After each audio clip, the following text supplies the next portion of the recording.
Mesdames et messieurs, bonsoir. Merci de votre fidélité à la télévision nationale. Bienvenue dans cette édition dont voici les titres. À la une, secteur minier, élaboration d'un manuel de gestion des infrastructures minières. C'est pour booster le secteur et offrir des opportunités de développement à la Guinée, un projet piloté par le PACSEM. Et puis, développement local, les préfectures de Kindia et d'Alaba bénéficient des infrastructures sociaux de base. C'est dans le cadre du projet de promotion du monde rural. Vous suivrez l'étape de Figiagbe et Dunkimaya. Sport préparatif CAN 2019, le comité de soutien au CILI national poursuit sa tournée de collecte de fonds dans les structures du pays. La caravane a été reçue ce jeudi par le gouvernorat de la République. Voilà pour les titres encore une fois, bienvenue à tous. Fini la traversée du désert pour le journal Oroya. Le quotidien national célèbre ses 58 ans d'existence avec de belles perspectives à l'horizon. Et les nouvelles autorités entendent aussi donner un nouveau souffle à ce patrimoine national. La cérémonie est présidée par le chef de l'État, professeur Alpha Condé. Sanassi Keïta, bureau de presse de la présidence de la République. Le quotidien national Oroya fête ses 58 ans. Ils sont nombreux, les journalistes de ce grand journal de la presse écrite guinéenne, à rehausser de leur présence cet anniversaire, marqué surtout par la présence du chef de l'État, professeur Alpha Condé. Une occasion pour le directeur général de Oroya de souligner. À ce jour anniversaire, je voudrais, Monsieur le Président, chers invités, au nom de la direction et de l'ensemble du personnel, prendre l'engagement solennel de lever le défi et permettre à Oroya de reprendre sa place au soleil. Il s'agit de jouer parfaitement notre partition, un engagement ferme que cette cérémonie nous donne l'occasion de véhiculer. Je reste convaincu que l'accompagnement du gouvernement et de notre cabinet pour la réussite de cette redoutable mais exaltante mission ne fera pas défaut. Le ministre de l'Information et de la Communication s'est dit très satisfait de cette présence du président de la République, ce qui dénote surtout de la volonté du professeur Alpha Condé à soutenir davantage ce quotidien national. Je pense que les mots ne suffisent pas à témoigner tout l'honneur qui nous est fait aujourd'hui par la présence de son Excellence Monsieur le Président de la République dans nos murs, qui témoigne à suffisance son attachement au patrimoine culturel et historique de la République de Guinée. Parce qu'il est vrai que le quotidien national Oroya fait partie du patrimoine culturel et historique de la Guinée. En témoignent à suffisance les différentes unes qui constituent les archives qui sont aujourd'hui disposées dans des conditions assez précaires et qui aussi font écho à l'ensemble des installations du quotidien national Oroya qui se trouvent malheureusement dans une situation de parfaite déliquescence. Et nous avons bon espoir, grâce à son leadership et à son soutien indéfectible, que la nouvelle équipe qui a été installée à la tête de ce journal quotidien national, à la suite de ses devanciers, ne ménagera aucun effort pour remettre ce quotidien national et historique sur pied. Quant à moi, et je pense à l'ensemble de mon cabinet, nous serons toujours aux côtés de la direction générale pour apporter tout le soutien matériel, moral, technique nécessaire à la bonne conduite des opérations de relance du quotidien national Oroya. Mettre les journalistes dans les conditions les meilleures de travail afin de leur permettre de véhiculer en toute transparence les messages d'information et d'éducation aux populations.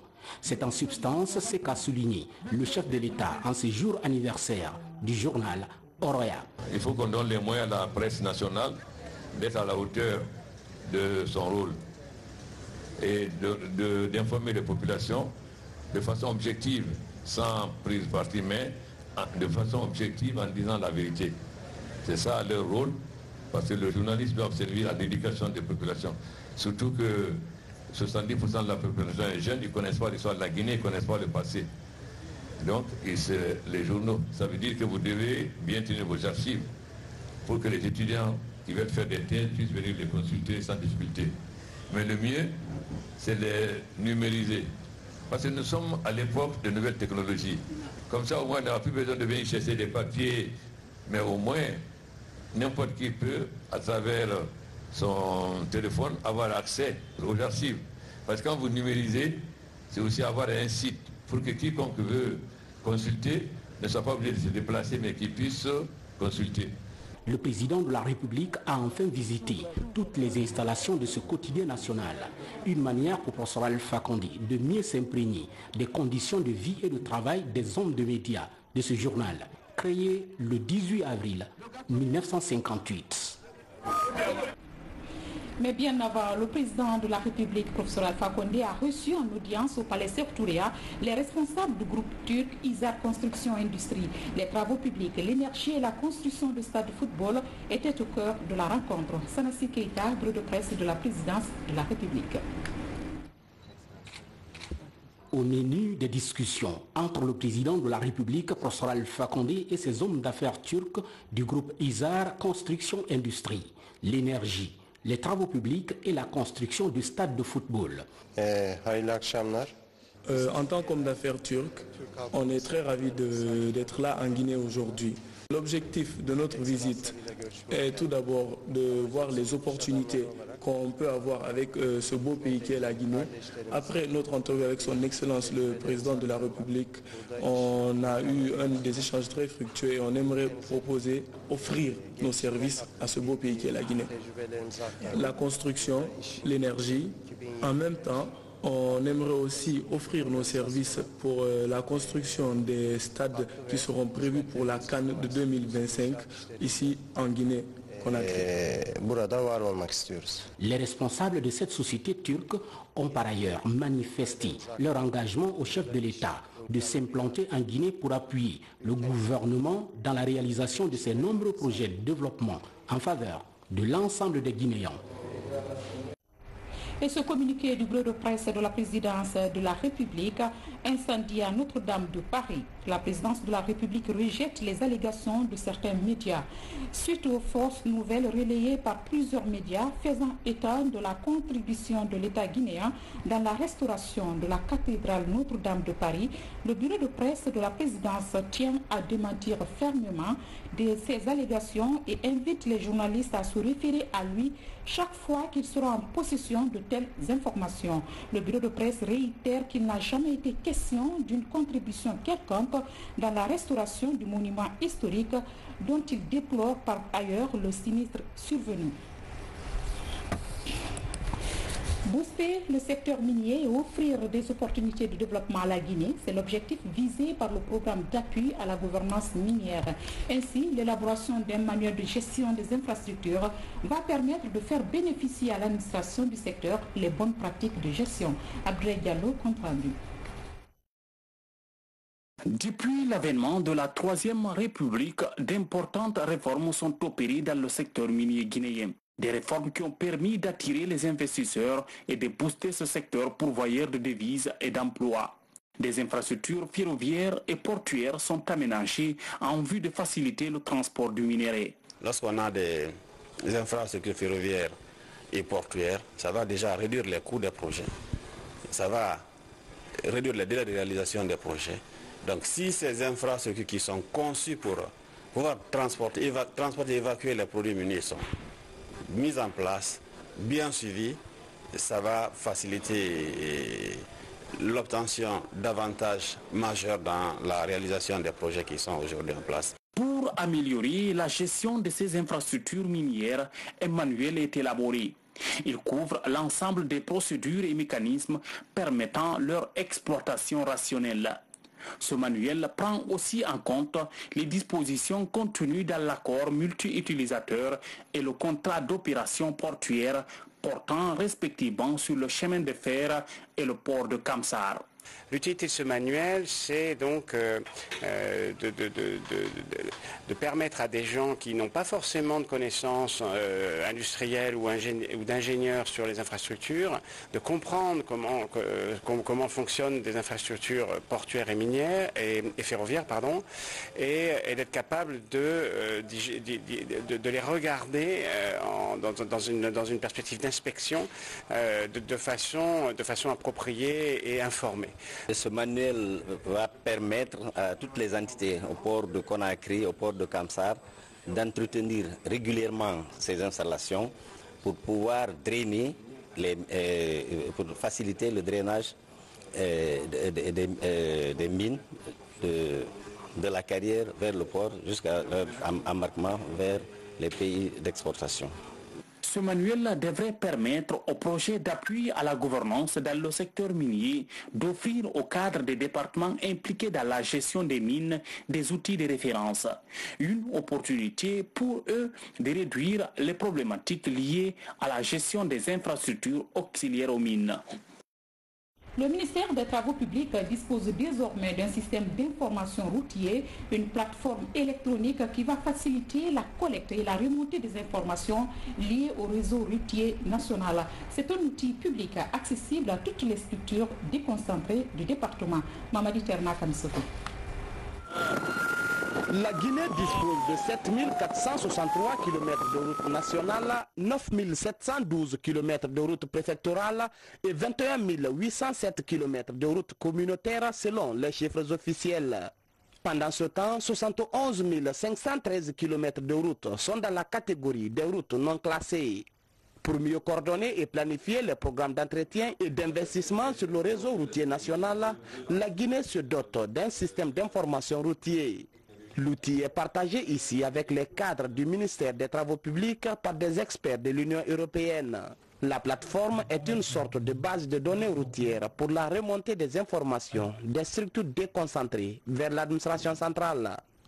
L'objectif du système d'information géographique, c'est pour faciliter la gestion des données routières et des équipements routiers par le ministère, et de permettre une mise à jour de façon un peu continue, facile, par les structures déconcentrées du ministère, pour avoir une idée de l'état du réseau et des équipements de façon la plus actuelle possible, pour pouvoir intervenir le plus rapidement possible. Le gouvernement guinéen veut se montrer plus réactif dans la protection et l'entretien du patrimoine routier et des ouvrages de franchissement. Après l'appropriation de la plateforme par les acteurs concernés, l'espoir est permis. Et cet outil, d'abord, va nous permettre d'être plus performants, de faire de meilleurs résultats et d'être beaucoup plus précis en termes d'évaluation et d'élaboration des budgets et autres. Et cela va entraîner des économies qui vont nous permettre, par exemple, d'entretenir plus de kilomètres de route qu'auparavant. Ben, en fait, ça permet non seulement aux décideurs, mais en fait à tous les Guinéens de voir exactement l'état de leur route, de voir le bon état ou le moyen état ou le mauvais état, et de savoir où, quand il faut décider, il faut faire les travaux le plus vite possible. Aujourd'hui, le ministère des Travaux publics est engagé dans un vaste programme de construction et de réhabilitation des routes. Avec ce système d'information routier déjà opérationnel, c'est un pays qui caresse le rêve de voir améliorer la praticabilité des routes sur l'ensemble du territoire national. À présent, les échos de la 14e édition du Salon international de l'agriculture au Maroc.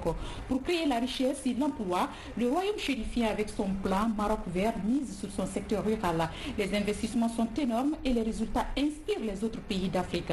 La Guinée est présente à ce rendez-vous international. C'est un reportage signé Kamara Boubacar. Le regard est froid, le physique impressionnant. Au Salon international de l'agriculture au Maroc, ces bœufs sont l'attraction du public. Leur taille symbolise la dimension actuelle de la production du monde rural au royaume chérifien. Fruits de croisements pointus, ils sont devenus source de richesse. La Guinée, avec l'initiative présidentielle d'insémination artificielle bovine, veut atteindre les mêmes résultats. Ça, c'est une Montbéliarde. Si vous regardez ici, par exemple, celle-ci, elle a un peu plus de 2 ans. Elle est née le 24 janvier 2017. Et regardez sa taille, elle est plus grande que nos Montbéliardes qui auraient 4 ou 5 ans. Donc ça fait plus de viande. C'est-à-dire c'est des vaches qui peuvent peser jusqu'à 1 tonne 200. Et la Montbéliarde, elle a cette caractéristique de pouvoir produire à la fois plus de viande et plus de lait. C'est ce type Montbéliarde, mais aussi nous utilisons aussi les semences de la Holstein, qui est une race hollandaise qui a la spécificité de produire plus de lait. La Guinée intensifie sa coopération privilégiée avec le Maroc. Ces 10 dernières années, ce pays ami a connu une véritable révolution verte. Son parcours et son expérience inspirent l'Afrique pour la sécurité alimentaire. Nous, on investit à peu près 1,2 milliard de dollars chaque année dans l'agriculture depuis 10 ans. Et c'est une moyenne qui a permis d'atteindre des seuils d'abord d'autosuffisance par rapport à certains produits, de développer des offres pour l'exportation, mais de moderniser l'agriculture de manière générale. Et la vitrine de ce salon, c'est pour justement partager, démontrer le chemin parcouru par le Maroc dans l'agriculture. De la terre naissent la richesse et l'emploi est le thème de ce plus grand rendez-vous du monde rural en Afrique. Comme l'année dernière, il est inauguré par le prince héritier Moulay El Hassan. 60 pays, dont la Guinée, exposent leurs produits et leur ambition d'émergence par l'agriculture. À cette foire, la Guinée expose aussi des articles alimentaires emballés dans le cadre des initiatives présidentielles. Demain, nous ferons un focus sur le stand Guinée. À Conakry, fin de la rencontre sous-régionale sur l'harmonisation et la collecte des langues africaines. Les travaux ont abouti à l'élaboration d'un atlas linguistique pour l'Afrique de l'Ouest. Les données des États membres de la CEDEAO et de la République islamique de Mauritanie ont été également mises à jour. Explication Diamo Kaba. Le débat n'est pas nouveau sur le continent africain. Les langues nationales africaines sont très peu connues. Le mur du projet Atlas linguistique pour l'Afrique veut inverser la tendance pour tenter d'approcher les Africains de leur culture. Ce groupe d'experts en démographie, cartographie et linguistique de l'espace CEDEAO propose des idées nouvelles lors des travaux de Conakry. De l'harmonisation à l'analyse des données des États membres, rien n'est laissé au hasard pour déterminer le nombre de langues en Afrique de l'Ouest. Avec les données qui sont issues des différents recensements et les données qui sont déjà engagées, les données qui seront recueillies, et je pense que ce qui reste à faire, c'est d'envisager l'élaboration de ces atlas linguistiques et de ces cartes linguistiques. Les différentes interventions, les débats interactifs et les travaux de groupe qui ont été programmés au cours de ces 3 jours ont démontré que plusieurs conditions préalables ainsi que de réels engagements de la part de l'ensemble des parties prenantes étaient requis, ce qui a constitué de ce fait les facteurs clés de succès de cet atelier. Après 3 jours de réflexion, un comité technique est mis sur pied. Sa mission, mettre à jour toutes les données dans les pays membres de la CEDEAO. L'idée est de préserver le patrimoine linguistique de l'Afrique de l'Ouest. C'est donc un outil qui permet de voir la diversité, mais également de tracer l'unité de l'Afrique telle qu'elle nous vient des profondeurs de l'être et de l'occupation de l'Afrique et de l'expression de la créativité culturelle des hommes et des femmes de ce continent. Ce rendez-vous de Conakry est un succès pour ces hommes de culture. La mise en place d'un réseau régional de recherche et de collaboration scientifique est annoncée. Justice et sécurité se joignent dans ce journal. Les magistrats et les officiers de police judiciaire accordent leur violon pour lutter contre la criminalité, mais surtout pour améliorer les rapports entre les acteurs de la chaîne pénale. Compte rendu, Kernel Moussaba. La Guinée est plus que jamais déterminée à défendre les droits de l'homme. C'est dans ce sens qu'au tribunal de Mafanko, les magistrats et les officiers de police judiciaire ont échangé ce jeudi sur les obligations liées au travail des OPJ. Le parquet de Mafanko tient au respect du code de procédure pénale dans la conduite des enquêtes au niveau des commissariats de police. Un officier de police judiciaire, son meilleur instrument, c'est le code de procédure pénale. Donc on leur a demandé l'application stricte de ce code qui a énuméré beaucoup de choses qu'ils doivent vraiment respecter. Par exemple, dès la connaissance de l'infraction, l'information aussitôt du parquet d'attache, monsieur le procureur et ses substituts, quand il fait une enquête, il rassemble les éléments, il réunit le tout, il doit aussitôt envoyer à monsieur le procureur qui a l'opportunité des poursuites. Nous avons reçu des larges informations par rapport à la procédure. On nous a demandé de respecter la règle de procédure telle qu'elle est édictée par le Code de procédure pénale. Outre le respect des droits humains, la justice et les services de sécurité unissent leurs efforts contre la criminalité. À Mafanko, parmi les dossiers déférés devant le tribunal, le viol est le cas de crime le plus récurrent. En 2018, nous avons enregistré 32 cas de viol. Très récurrents parce que les âges des victimes varient de 3 ans à 12 ans. C'est très récurrent que ces filles-là soient exposées à des faits criminels de ce genre. Mais le tribunal a pris toutes les dispositions nécessaires pour lutter contre ces fauteurs de crimes. Cette première prise de contact du parquet de Mafanko avec les officiers de police judiciaire des communes de Matam et de Matoto vise à améliorer les relations entre les acteurs de la chaîne pénale en vue d'une bonne administration de la justice. Sécurité encore, poursuite de la tournée de prise de contact du directeur général de la police dans les services relevant de sa juridiction. Ansoumane Kamara était récemment dans les locaux de la police judiciaire et la police des frontières. Alpha Agaba. La police judiciaire est celle aux frontières de direction stratégique des services de sécurité. Leur fonctionnement doit se caractériser par le respect strict des règles établies dans le statut de la police. En tournée dans ces différentes directions, le directeur général de la police nationale n'a pas manqué de rappeler aux policiers leur partition dans la sécurisation des personnes et de leurs biens.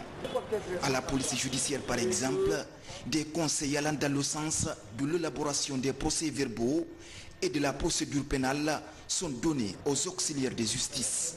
Cela nous permet d'espérer et de savoir que désormais nous comptons sur un chef policier opérationnel très engagé qui se rapproche de ses bases parce qu'on ne peut pas réussir grand-chose quand on est éloigné de ses bases. À la DPJ, tout comme à la direction de la police aux frontières, notamment au commissariat spécial de l'aéroport et celui du port autonome de Conakry, le discours est le même. Barrer la route aux faussaires et aux personnes détenant des stupéfiants et rappeler aux responsables de la police aux frontières. Les policiers qui sont à l'aéroport sont les premiers policiers. Dans tout ce qu'ils doivent se mettre à l'abri de tout. Ils ne doivent pas être corruptibles, ils ne doivent pas être ambitieux de quoi que ce soit, qui font partie des fonctionnaires crème de la police nationale, les meilleurs fonctionnaires de la police nationale.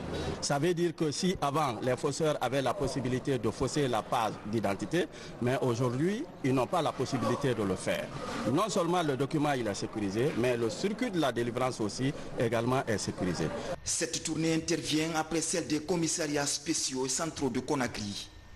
Le directeur général de la police nationale compte aller dans tous les services de sécurité du pays. Lutte contre les mutilations génitales féminines. La Guinée affiche un leadership exemplaire. 5 ans après sa mise en place, la stratégie nationale pour la promotion de l'abandon des MGF a permis une réduction drastique du taux de prévalence. Mais qu'à cela ne tienne, la lutte continue encore sur le terrain. Mohamed De Camara nous fait le point. L'élaboration en 2012 de la toute première stratégie nationale pour la promotion de l'abandon des mutilations génitales féminines commence à porter ses fruits.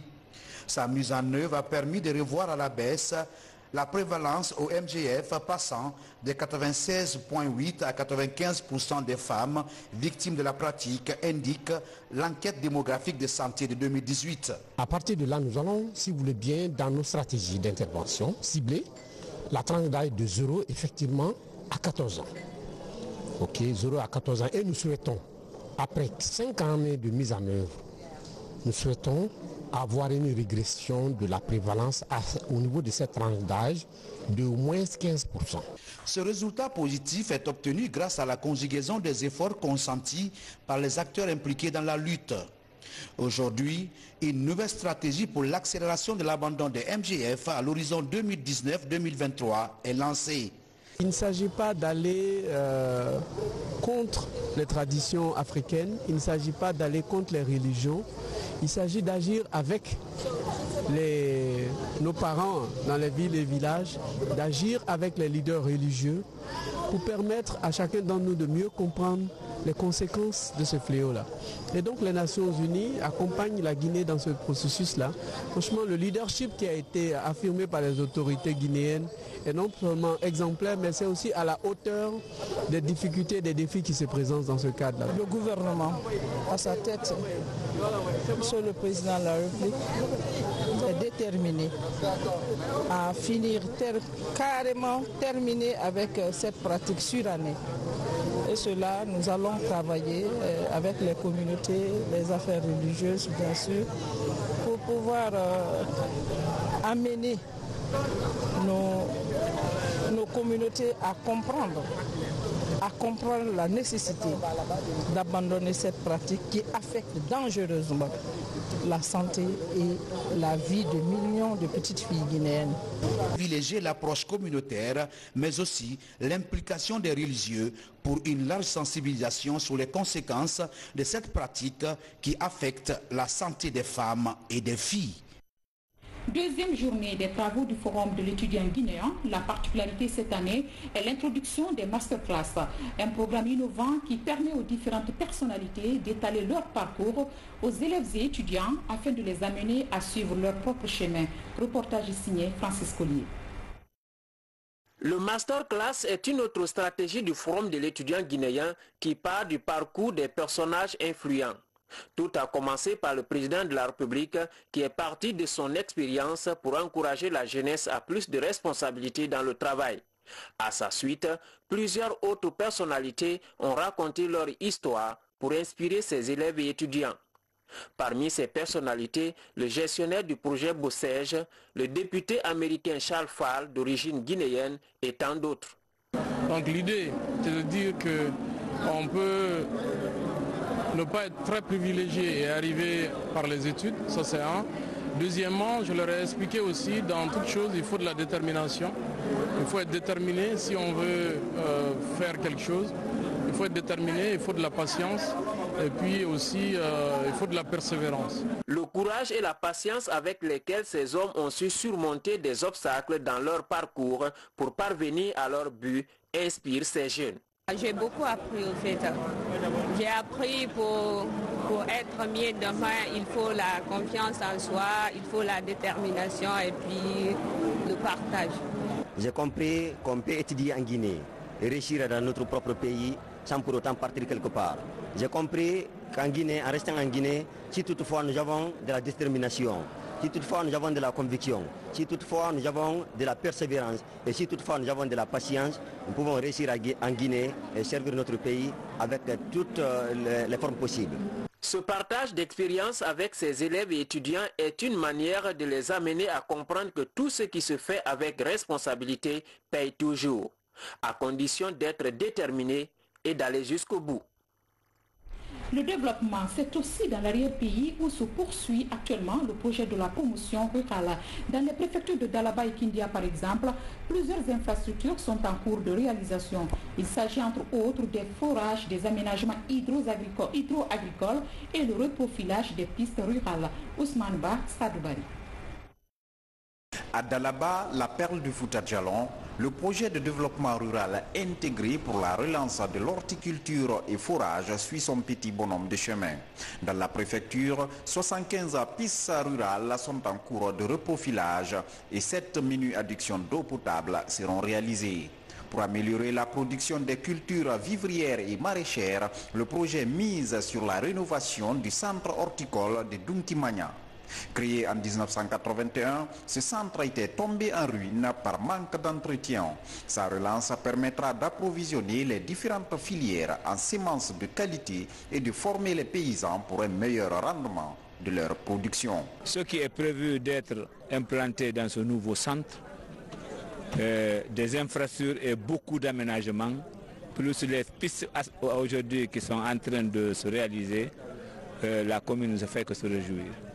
Et saluer effectivement tous les initiateurs et ceux qui ont promis de faire de ce centre un grand centre de l'Ouest africain. À Kindia, la capitale des agrumes, 65 forages seront réalisés par le même projet. C'est ici à Frigiagbé que la délégation est reçue. L'occasion pour les paysans d'égrener certaines difficultés liées à la culture des fruits tropicaux comme l'ananas. Les planteurs ont besoin d'engrais spécifiques. Donc aujourd'hui par exemple il y a totalement une rupture en urée.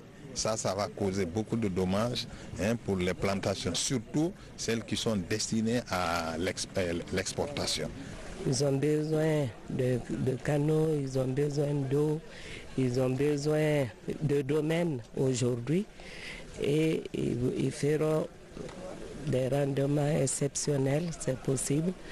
On a vu les champs d'ananas qui promettent et on a vu qu'ils ont même dépassé le stade de labellisation.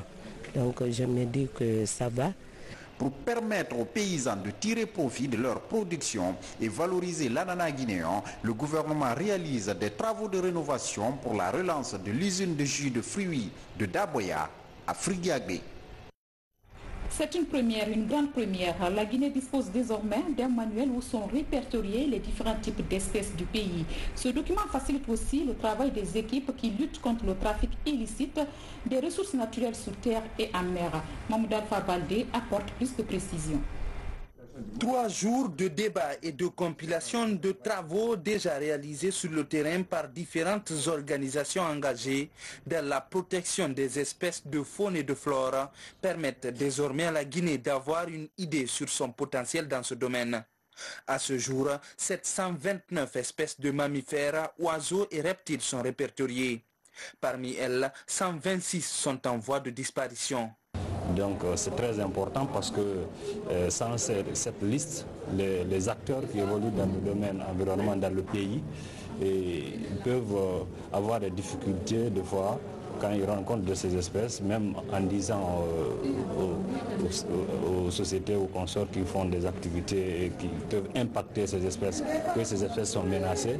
Et quand on regarde sur le niveau national, on dit que ce n'est pas menacé, alors que c'est menacé. Donc cette liste, ce travail permet d'actualiser ces données qui étaient longtemps là et qui en avaient besoin. C'est un outil de gestion qui va désormais nous orienter dans la régulation des stocks. Disons des stocks sur le terrain, des stocks par rapport à ce qu'on peut prélever annuellement et par rapport à ce qu'on doit protéger intégralement. Avec ce nouveau document, le contrôle et la réglementation dans l'exploitation des espèces en voie d'extinction se renforcent. Une nouvelle classification tenant compte de la disponibilité des ressources est élaborée.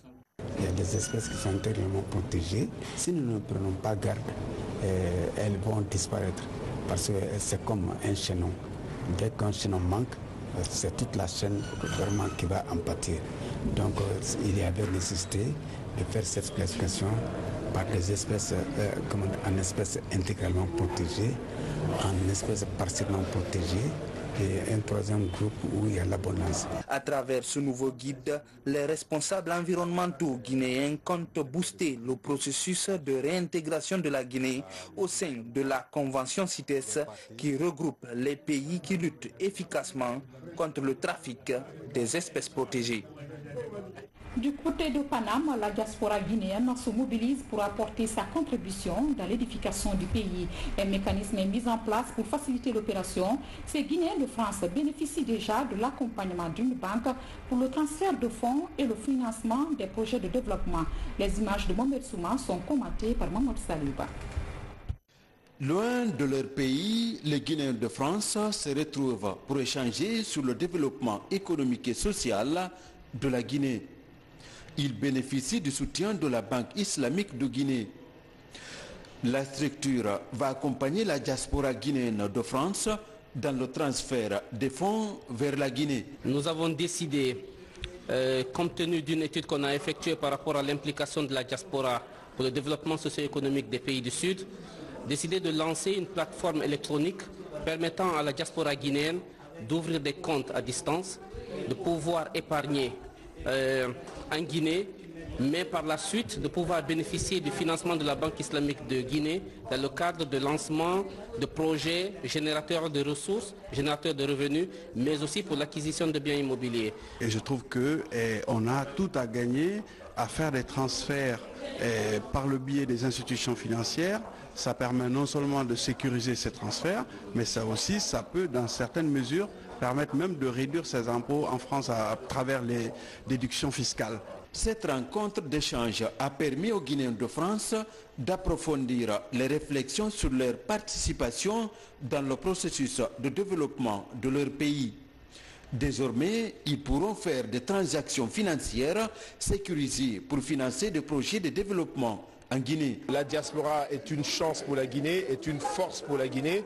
Encore faudrait-il que cette diaspora soit accompagnée, que cette diaspora soit soutenue notamment par les agences financières et bancaires. Cette retrouvaille marque le début d'une véritable implication de la diaspora guinéenne de France dans l'exécution des projets de développement en faveur de leur pays.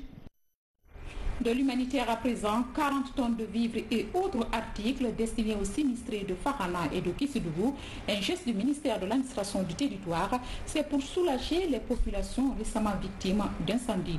Mohamed Lamine Camara.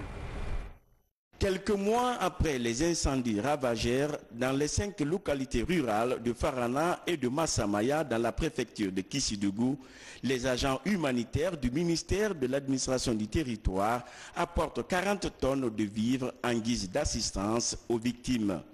Ils sont près de 1500 sinistrés concernés par ce geste. C'est pour leur dire que le chef de l'État est attentif à tout le monde. Il veut le bien-être de chaque Guinéen où qu'il soit. Voilà pourquoi il nous a instruits à travers son gouvernement, notamment Monsieur le ministre de l'Administration, de venir apporter de l'aide, de l'assistance qui est composée du riz, du sucre, du sel, de l'huile végétale, des balles de tissu pour hommes, pour femmes, et des couvertures, du savon et de désinfectants. Après l'étape de la Guinée forestière, la mission s'est rendue à Pita.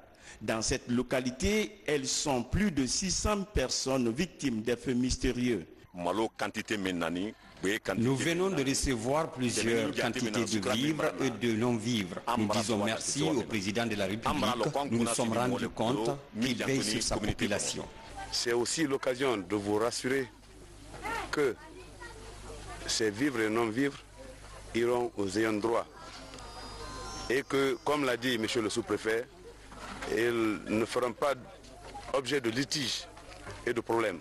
Les prochains mois, ce carnaval d'aide humanitaire enclenché par le Service national d'action humanitaire va s'élargir aux autres localités touchées récemment par des catastrophes.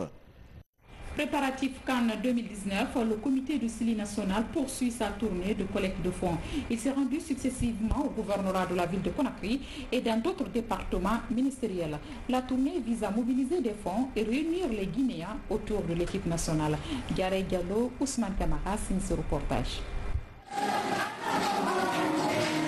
La campagne de collecte de fonds et de mobilisation des Guinéens autour du CILI national, qualifié pour la Coupe d'Afrique des Nations Égypte 2019, poursuit son petit bonhomme de chemin. Après la primature, le ministère des Travaux publics et celui des Sports, un arrêt est effectué au gouvernorat de la ville de Conakry pour une levée de fonds. À ma qualité du gouverneur de la ville de Conakry, mais aussi à ma qualité du président de ce même comité qui a été mis en place. Donc donner une telle enveloppe, c'est vrai, si le gouvernement ne manquait pas de moyens, on aurait mis plus que ça. Donc il faut comprendre avec moi que c'est un double sentiment de satisfaction qui m'anime en ce moment. En recevant, le gouvernorat recevant ce comité, ce que nous attendons des Guinéens, c'est de mobiliser tous les Guinéens autour de notre 11 national. Après le gouvernorat, cap est mis sur le ministère du Commerce avant d'aller au département de l'action sociale. Des fonds sont mobilisés et des conseils prodigués. Le CILI national, c'est pour nous tous, tous les Guinéens, et c'est ce qui fait notre fierté et c'est le meilleur outil que nous avons pour véhiculer et vulgariser l'image et notre pays à l'étranger. Donc je suis tout à fait heureux et nous sommes de cœur avec le CILI national. Lorsqu'on parle de CILI, on parle de rouge, jaune, vert. Et quand on parle de rouge, jaune, vert, on parle de la Guinée.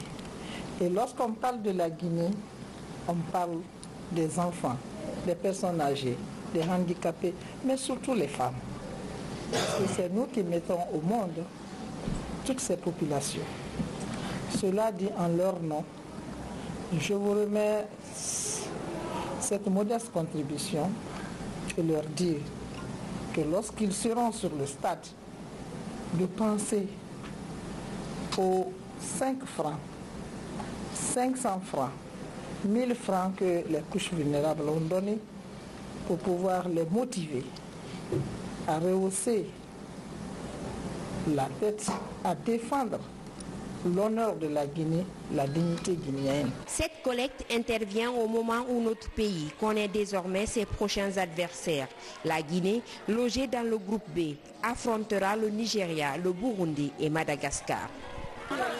En plus bref, cette bonne nouvelle depuis Dar es Salaam en Tanzanie. Après sa première défaite, le SLI national cadet a remporté le match ce jeudi contre l'équipe sénégalaise sous le score de 2-1, ce qui conforte légèrement le 11 national qui remonte à la 2e place dans la poule B. Mesdames et messieurs, c'est avec ce bref que nous mettons fin à ce journal. Merci à toute l'équipe technique qui m'a accompagné cette semaine. À vous également, grand merci pour votre aimable attention.